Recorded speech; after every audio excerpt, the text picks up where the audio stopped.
High all.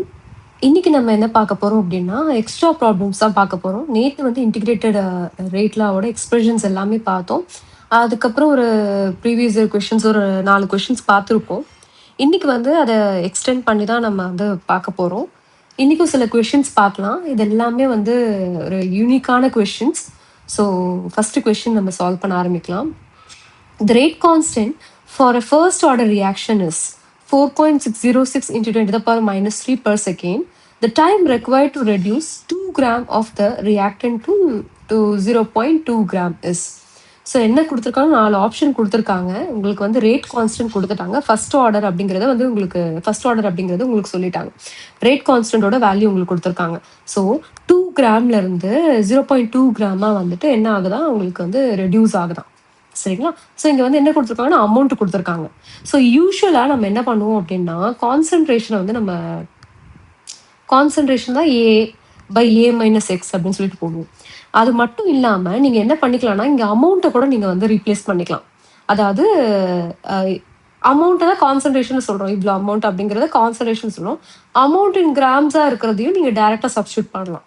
So அந்த ஒரு extra information நீங்க இந்த கொஸ்டின் தெரிஞ்சிருந்தா நீங்க அந்த அப்படியே அப்ளை பண்ணி பாருங்க. ஸோ அப்ளை பண்ணினாலே உங்களால சால்வ் பண்ண முடியும். சரிங்களா?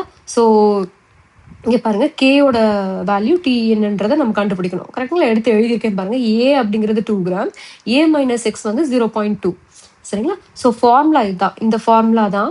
ஸோ இதுல என்ன பண்ணுங்க, சப்ஸ்டியூட் பண்ணுங்க வேல்யூஸை. ஸோ லாக் ஆஃப் 2/0.2ன்னு வரும். இங்கே வந்து இந்த கே இந்த சைட் போயிடும், டி அங்கே போயிடும். சரிங்களா? ஸோ அந்த மாதிரி ரீஅரேஞ்ச் பண்ணிட்டீங்கன்னா சால்வ் பண்ணீங்க அப்படின்னா உங்களுக்கு 500 செகண்ட்ஸ்ன்னு சொல்லி வரும் ஆன்சர். சரிங்களா? ஸோ ஆப்ஷன் எதில் இருக்குது? C option. ஸோ இந்த கொஸ்டினுக்கு சி ஆப்ஷன் தான் கரெக்ட் ஆன்சர். ஸோ அடுத்த கொஸ்டின் பார்க்கலாம். If the rate constant for the first order reaction, so first order reaction is K. The time t required for the completion of 99% of the reaction is given by. So உங்களுக்கு 4 options கொடுத்துருக்காங்க. சரிங்களா? So எப்படி இதை solve பண்ணுறதுன்னு பார்க்கலாம். அதே formula தான், first order ஈக்குவேஷனுக்கு என்ன ஃபார்முலா யூஸ் பண்ணீங்களோ அதே தான். பட் நான் வந்து இதுக்கு முன்னாடி வீடியோவில் இதே மாதிரி 99% வரா மாதிரி இருக்கும். ஸோ நம்ம இனிஷியலாக நம்ம எவ்வளோ எடுத்துப்போம், 100ன்னு எடுத்துப்போம். கரெக்டுங்களா? ஸோ அங்கே வந்து 99.9 இருந்துச்சு அப்படின்னு நினைக்கிறேன்.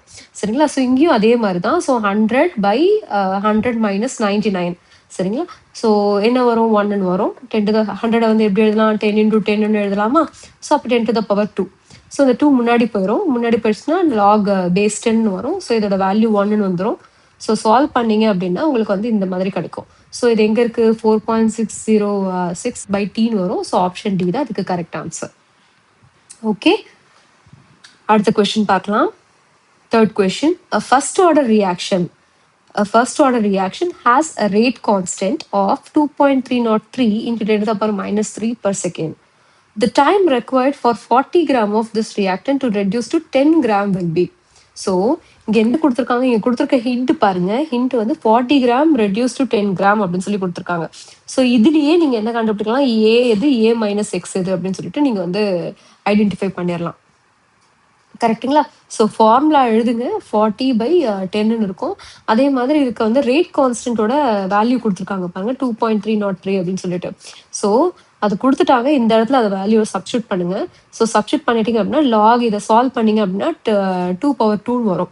சரிங்களா? அடுத்து நீங்கள் என்ன பண்ணலாம், இதை வந்து சிம்பிளிஃபை பண்ணுங்க. 10⁻³ × 2 log 2ன்னு இருக்கும். log 2ஓட வேல்யூ உங்களுக்கு கொஸ்டினில் கொடுத்துருக்காங்க. ஸோ அதை அப்ளை பண்ணி மல்டிப்ளை பண்ணுங்க. உங்களுக்கு 602 செகண்ட்ஸ்ன்னு சொல்லிட்டு ஆன்சர் உங்களுக்கு கிடைக்கும். சரிங்களா?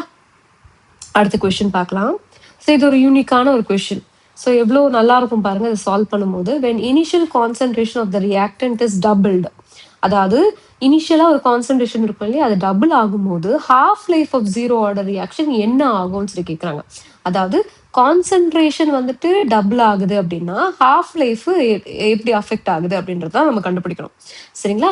ஸோ இதுதான் வந்து டி ஹாஃபோட எக்ஸ்பிரஷன். 0 ஆர்டருக்கு டி ஹாஃபோட எக்ஸ்பிரஷன் இதுதான். சரிங்களா? நான் உங்களுக்கு முன்னாடி சொல்லியிருக்கேன், நீங்கள் ஃபர்ஸ்ட் ஆர்டருக்கு நீங்கள் ஞாபகம் வச்சுக்கணும் அப்படின்னு சொல்லிட்டு. So t half is equal to first ஆர்டருக்கு எழுதுற பாருங்க 0.693/k. இதான் வந்து ஃபர்ஸ்ட் ஆர்டருக்கான t half. Expression. So zero ஆர்டருக்கும் நீங்கள் ஞாபகம் வச்சுக்க வேண்டியது இருக்கும். T half is equal to a naught by 2k. சரிங்களா? எப்படி ஷார்ட்கட் சொல்கிறேன் பாருங்களேன். அக்கௌண்ட்டில் 2k இருக்கு அப்படி ஞாபகம் வச்சுக்கோங்க. ஸோ இதான் வந்து ஜீரோ ஆர்டரோட டி ஹாஃப். சரிங்களா? nth ஆர்டர், அதாவது செகண்ட் என் வந்து ஜீரோவா இருக்கக்கூடாது, 1ஆ இருக்கக்கூடாது. ஸோ இப்படி இல்லைன்னா என்ன நீங்க யூஸ் பண்ணலாம் அப்படின்னா, இதான் generalised formula. 2 power n minus 1 minus 1, okay, டினாமினேட்டர்ல a naught power n minus 1 into k into n minus 1. So இந்த ஃபார்முலா வந்து n is equal to 2க்கு வரும், 3க்கு வரும், 4க்கு வரும், 5 இன்னும் போயிட்டே இருக்கும். சரிங்களா? ஸோ நீங்க ஞாபகம் வச்சுக்கிறது ஃபர்ஸ்ட் ஆர்டருக்கும் ஜீரோ ஆர்டருக்கும் டி ஹாஃப் ஞாபகம் வச்சுக்கணும். சரிங்களா? ஸோ இதை வந்து எப்படி நான் வந்து இதை டிரைவ் பண்ணி கொண்டு வந்தேன். நீங்க வந்து இது உங்களுக்கு ஷார்ட் நான் சொல்லியிருக்கேன். அக்கௌண்ட்ல 2k இருக்கு, அப்ப மேல அக்கௌண்ட் கீழே வந்து 2k டினாமினேட்டர்ல. ஸோ அப்படி ஞாபகம் வச்சுக்கலாம். இல்ல நான் எனக்கு வந்து ஸ்டெப் பை ஸ்டெப்பா அது கத்துக்கணும் அப்படின்னா இதான் வந்து ஈக்குவேஷன். சரிங்களா? நம்ம வந்து உங்களுக்கு டெரிவேஷன் இன்டகிரேட்டட் ரேட்ல அந்த டீச் பண்ணும்போது, அந்த பார்ட் டீச் பண்ணும்போது உங்களுக்கு நான் வந்து இந்த இந்த ஈக்குவேஷன் வந்து நீங்க வந்து கடைசியில் இந்த ஈக்குவேஷன் தான் முடிச்சிருப்போம். சரிங்களா? ஃபர்ஸ்ட் அந்த உங்களுக்கு அது புரியலன்னா அந்த டீட்டெயிலா அந்த டெரிவேஷன் ஃபர்ஸ்ட் பார்த்துட்டு வந்துருங்க. சரிங்களா? ஃபைனல் ஈக்குவேஷன் மட்டும் தான் இங்க நான் எடுத்திருக்கேன். சரிங்களா? ஸோ ஹாஃப் லைஃப்ல இருக்கும்போது எப்படி இருக்கும்னு பாருங்களேன். அதாவது கான்சன்ட்ரேஷன் ஏ அப்படின்னா அதுல பாதி குறைஞ்சிருக்குமா? ஸோ ஹாஃப் லைஃபே அப்படிங்கிறது என்னன்னா கான்சன்ட்ரேஷன் பாதியா எங்க குறையுது? ஸோ அதுதான் டி ஹாஃப். சரிங்களா? அதுதான் டி ஹாஃப் லைஃபோட டெஃபினிஷன். சரிங்களா? ஸோ அப்போ ஏ நாட் வந்து பாதியா குறையணும். ஸோ என்ன பண்ணுங்க, இப்போ ஏ இருக்க வேண்டிய இடத்துல ஏ நாட் பை 2ன்னு போடலாம்ல. கரெக்டுங்களா? அப்போ ஏ நாட், இந்த A naught minus k into t இருக்க வேண்டிய இடத்துல டி ஹாஃப். ஏன்னா இது வந்து இந்த எப்படி எழுதுறோம்னா இந்த ஈக்குவேஷனை ஹாஃப் லைஃப்க்கு ஏற்ற மாதிரி நம்ம எழுதுறோம். சரிங்களா? ஸோ அப்போ இங்க பாருங்க ரெண்டுமே ஏ நாட்ல வந்துருச்சு. ஸோ ஏ நாட்ல வந்துருச்சு அப்படின்னா என்ன பண்ணலாம், இதை கிராஸ் மல்டிப்ளை பண்ணிடலாமா? ஸோ கிராஸ் மல்டிப்ளை பண்ணிட்டு 2a நாட்னு வரும் by 2 is equal to minus k into t half. So இதை சால்வ் பண்ணுங்களேன். இங்கே 2 இருக்கு, இங்கே 1 இருக்கு.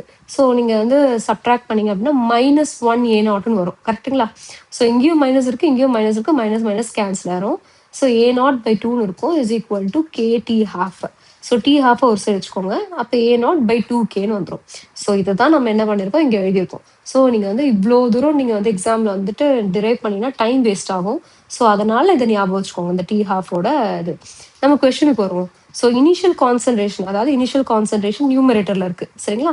ஸோ இதை வந்து 2 டைம்ஸ் பண்றாங்க, டபுள் பண்றாங்க. சரிங்களா? அப்போ டி ஹாஃப் என்ன ஆகும், டபுள் ஆகும். ஏன் அப்படி சொல்றேன்னா ரெண்டுமே டைரக்ட்லி ப்ரொபோர்ஷனல். பாருங்க, t half is equal to a naught. கரெக்டுங்களா? ஸோ ரெண்டும் எப்படி இருக்கு, டைரக்ட்லி ரிலேட்டடா இருக்கு. ஸோ இது டபுள் ஆச்சு அப்படின்னா, எது கான்சன்ட்ரேஷன் டபுள் ஆச்சு அப்படின்னா டி ஹாஃபும் டபுள் ஆகும். ஸோ ஆப்ஷன் பி தான் வந்து இதுக்கு கரெக்டான ஆன்சர். சரிங்களா? அடுத்த கொஸ்டின் பார்க்கலாம். The rate of first order reaction is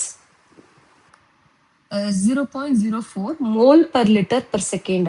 so நான் உங்களுக்கு முன்னாடியே சொல்லியிருக்கேன், ரேட்டோட யூனிட் வந்து மாறவே மாறாது. அது எப்போவுமே mole per litre per second தான். ரேட் கான்ஸ்டன்டோட யூனிட் தான் சேஞ்ச் ஆகிட்டே இருக்கும். அது ஆர்டரை பொறுத்து சேஞ்ச் ஆகும். சரிங்களா? அது என்ன கொடுத்துருக்காங்க, 10 செகண்ட்ஸ்ல இவ்வளோ ரேட் அப்படின்னு சொல்லி கொடுத்துருக்காங்க. அதே 20 செகண்ட்ஸ்ல வந்து என்ன ஆயிருக்கு, ரேட் வந்து குறைஞ்சிருக்கு 0.03 mole per litre per second. So after initiation of the reaction the half life of the reaction is. So நீங்கள் டி ஹாஃப் கண்டுபிடிக்கணும் இந்த இடத்துல. ஸோ நான் உங்களுக்கு என்ன சொல்லியிருக்கேன், இந்த கே அப்படிங்கிற வந்து ஈக்குவேஷன் எப்படி 2.303 by t log of a by a minus 6. So நீங்கள் இந்த ஃபார்முலாவை இந்த இடத்துல அமௌண்ட் இன் கிராம்ஸ் கொடுத்த போதும் நம்ம சப்ஸ்டியூட் பண்ணோம். சரிங்களா? அப்படிதான் ஒரு ப்ராப்ளம் இங்கே பார்த்தோம். ரேட் கொடுத்துருந்தா கூட நீங்க என்ன பண்ணிக்கலாம்னா initial rate by final rate அப்படின்னு சொல்லி போட்டுக்கலாம். சரிங்களா? அதே மாதிரி இந்த டி இருக்கு இல்லையா, டீயை வந்து என்னன்னு போட்டுக்கலாம், T2 மைனஸ் T1 ஆகவும் நீங்க எடுத்துக்கலாம். சரிங்களா?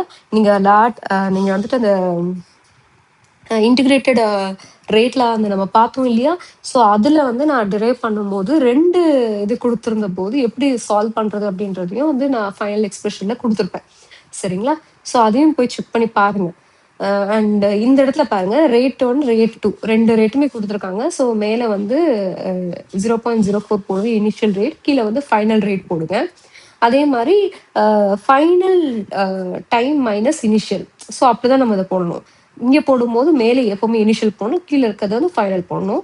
பட் டீல பார்த்தீங்க அப்படின்னா ஃபைனல் மைனஸ் இனிஷியல் தான் போடணும். சரிங்களா? அப்பதான் டிஃபரன்ஸ் வந்து பாசிட்டிவா வரும். அதுக்காக தான். ஸோ 2.303 by 10 log of 1.33 இதை சால்வ் பண்ணீங்க அப்படின்னா 1.333 வரணும். லாக் ஆஃப் 1.333 வந்து வேல்யூ பார்த்தீங்க அப்படின்னா இதை வேல்யூ 0.1248. சரிங்களா? சால்வ் பண்ணீங்க அப்படின்னா உங்களுக்கு 0.02874/s வரும். ஸோ இது நம்ம என்ன கண்டுபிடிச்சிருக்கோம்னா ரேட் கான்ஸ்டன்ட் கண்டுபிடிச்சிருக்கோம். சரிங்களா? பெர் செகண்ட்ல இருக்கு. ஃபர்ஸ்ட் ஆர்டரோட ரேட் கான்ஸ்டன்டோட யூனிட் என்ன? Per second. கரெக்டுங்களா? ஸோ இப்போ நம்ம என்ன பண்ணோம், கொஸ்டின் என்ன கேட்டிருக்காங்க, டி ஹாஃப் கேட்டிருக்காங்க, ஹாஃப் லைஃப் கேட்டிருக்காங்க. ஸோ ஹாஃப் லைஃப் கேட்டிருக்கனால நம்ம என்ன பண்ணணும்னா 0.693 by k இந்த டி ஹாஃப் ஃபார்முலா எடுத்து எழுதிக்கோங்க. ஸோ இங்கே கே இருக்க வேண்டிய இடத்துல நீங்கள் ரேட் கான்ஸ்டன்ட் வேல்யூ கண்டுபிடிச்சிங்க இல்லையா, அதை சப்ஸ்டிட் பண்ணுங்க. உங்களுக்கு 24.11 ஒரு சிம்பிளிஃபை பண்ணிங்கன்னா. ஸோ இந்த ஆப்ஷன் எங்கே இருக்கு, எதில் இருக்கு, சியில் இருக்கு. ஸோ சி தான் அதில் கரெக்ட் ஆன்சர். சரிங்களா? ஓகே. ஸோ இதோட நம்ம வந்து இந்த பார்ட் முடிச்சிட்டோம். ஸோ நெக்ஸ்ட் வீடியோவில் அடுத்த கான்செப்ட் பார்த்துட்டு ப்ரீவியஸ் இயர் கொஷின்ஸ் டிஸ்கஸ் பண்ணலாம். ஸோ ப்ராக்டிஸ் பண்ணிகிட்டே இருங்க அண்ட் ரிவைஸ் பண்ணிட்டே இருங்க. எல்லாமே ஆரம்பத்துலேருந்து ரீடூ பண்ணுங்க இந்த ப்ராப்ளம்ஸ் எல்லாத்தையுமே. சரியா? Okay, thank you.